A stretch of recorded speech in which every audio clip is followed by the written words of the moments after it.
Assalamualaikum warahmatullahi wabarakatuh. Selamat malam, teman-teman semuanya. Kali ini kita akan menyampaikan hasil diskusi kita kemarin mengenai mata kuliah perancangan dan pengembangan kurikulum topik 3 terkait tentang pengetahuan diri.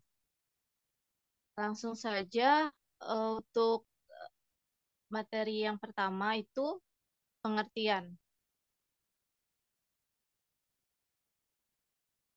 Yang akan saya sampaikan sendiri. Pengetahuan diri mengacu pada pemahaman dan kesadaran seseorang terhadap dirinya sendiri. Ini mencakup pengenalan terhadap nilai-nilai, keyakinan, keinginan, kekuatan, kelemahan, emosi, dan motivasi pribadi. Pengetahuan diri merupakan landasan penting untuk pengembangan pribadi dan pertumbuhan spiritual. Pengetahuan diri adalah landasan penting untuk pertumbuhan diri, pengembangan diri, dan kebahagiaan peserta didik.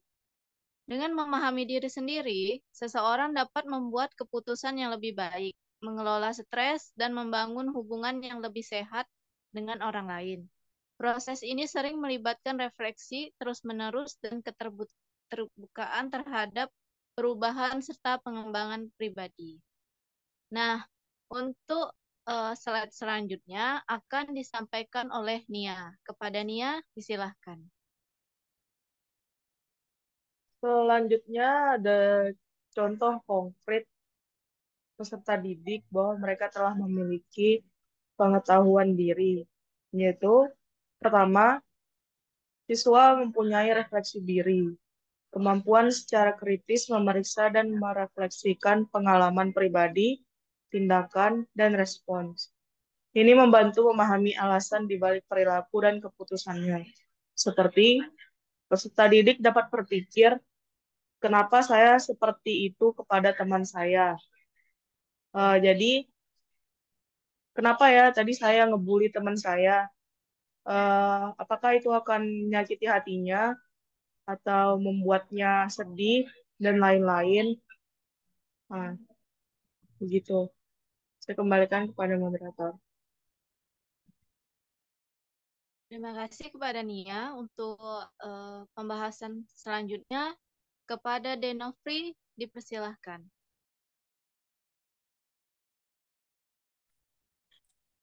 Contoh yang kedua yaitu penerimaan diri. Menerima diri sendiri dengan segala kelebihan dan kekurangan, tanpa perasaan bersalah atau malu. Ini menciptakan dasar yang kuat untuk perkembangan pribadi. Seperti peserta didik dapat menerima perbedaan kalau ekonomi keluarganya berbeda dengan temannya. Yani di sini siswa menerima dirinya apapun keadaan ekonomi keluarganya. Terima kasih. Saya kembalikan kepada moderator.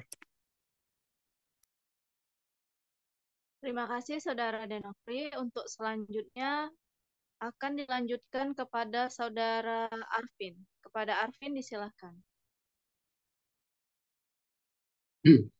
Baik, terima kasih. Di sini saya akan melanjutkan pada poin ketiga mengenai contoh dari pemahaman emosi. Nah, pengenalan dan pengelolaan emosi dengan baik termasuk pemahaman terhadap perasaan diri sendiri dan cara merespon emosional terhadap situasi tertentu.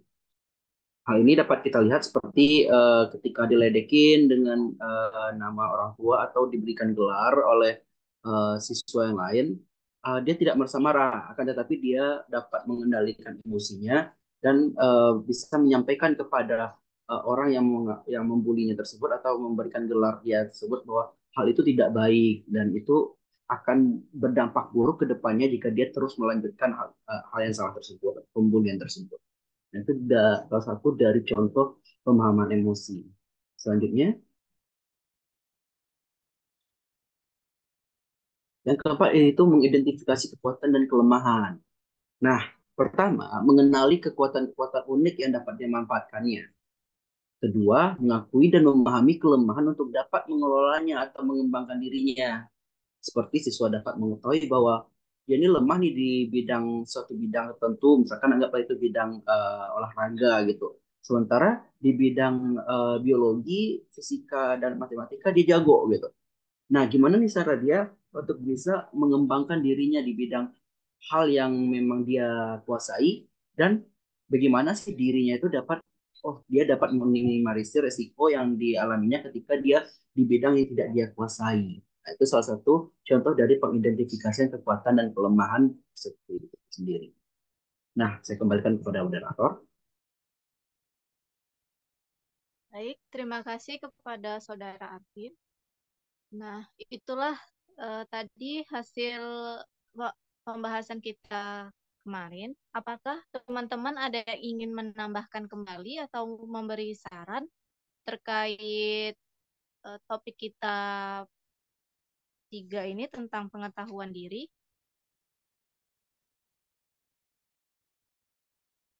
Mungkin saya ingin menambahin sedikit nih moderator. Oke, silahkan kepada Saudara Arvin jika ingin menambahkan kembali.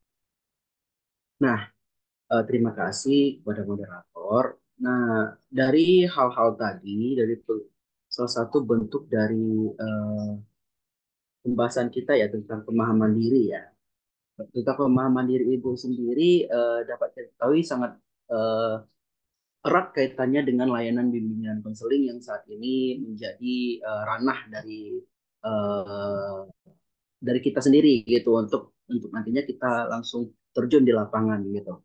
Nah, ada yang kita memahami diri sendiri, pengontrolan emosi dan sebagainya, serta pengidentifikasian kekuatan dan kelemahan. Nah, sebelum kita memang mengetahui empat hal tersebut yang menjadi, kita kan udah memberikan beberapa contoh nih bahwasanya hal-hal tersebut sering terjadi di sekolah gitu, apalagi di lapangan ya, walaupun memang kita saat ini mempelajari teorinya, tentunya di lapangan akan ada perbedaan sedikit gitu.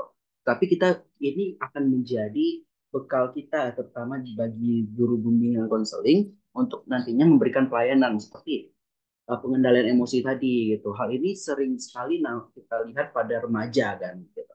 Nah, jadi itu sangat, walaupun dia di kelas 10, 11 sama 12, hal itu pasti akan sering terjadi. Contoh, di kelas 10 mungkin dia masih peralihan dari SMP ke SMA ya. Jadi emosinya masih dibilang cukup labil daripada anak kelas 12 gitu. Nah, di kelas 10 inilah kita berikan pemahaman tentang emosi dulu gitu. Apakah dia dapat mengendalikan emosinya di ranah sosial yang baru dia jajaki gitu. Nah, yang selanjutnya nanti setelah dia mengetahui itu, baru di kelas 11 mungkin kita berikan layanan informasi mengenai uh, gimana sih cara memperkuat kelebihan kita dan menutupi kelemahan kita gitu. Nah, yang mana nantinya di kelas 12 kita mendapatkan hasil dari pemberian layanan kita itu dari kelas 10 dan kelas 11. Yang mana karena di kelas 12 itu kita udah fokus kepada bidang layanan karir ya. Jadi uh, hal-hal yang berkaitan dengan empat tadi yang membentuk suatu kurikulum tadi itu tentang bagaimana siswa memahami diri itu lebih kita fokuskan pada, menurut saya itu dapat lebih kita fokuskan pada kelas 10 dan kelas 11 gitu. Mungkin itu yang dapat saya sampaikan mengenai pemahaman diri untuk perancangan kurikulum. Terima kasih. Saya kembalikan ke moderator. Oke, terima kasih pada Saudara Arvin yang sudah mau menambahkan pembahasan kita. Untuk teman-teman yang lain, apakah ada yang ingin menambahkan kembali?